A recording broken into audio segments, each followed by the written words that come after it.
Elijah. Then after he threw his robe on him and trod it on him. In other words, Elijah the prophet, who had the mantle of God on his shoulders, he came down and laid it across Elisha, the farmer, to see if it would fit him.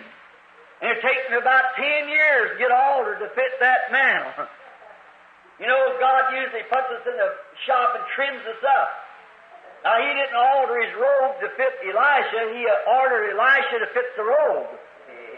And that's what He does today. He alters us to fit the robe, not the robe to fit us. Sometimes we want to make the robe fit us, but we can't do that. You've got to let be altered yourself for the robe. It's God's robe, and He made it perfect. And He's got to bring us into that realm to make the robe fit us. So we can't be perfect ourselves. We know we can't. There's no way for us to be, and yet He said for us to be. So but what He did, He made a preparation for us. The Lord Jesus Christ and His righteousness. That's where the perfection comes of ignoring our own holiness, of which we have none, and our own thoughts which ought not to be. But we rest solemnly upon the finished work of the Lord Jesus. God sent Him to the earth, and it was in Him that we rest. Amen. Notice, all these years, as far as we know, He just had that one baptism of the robe going over Him. But through the years, God had molded the man's character into a place to where, after He's called, that he would fit into the robe and be the servant of the Lord.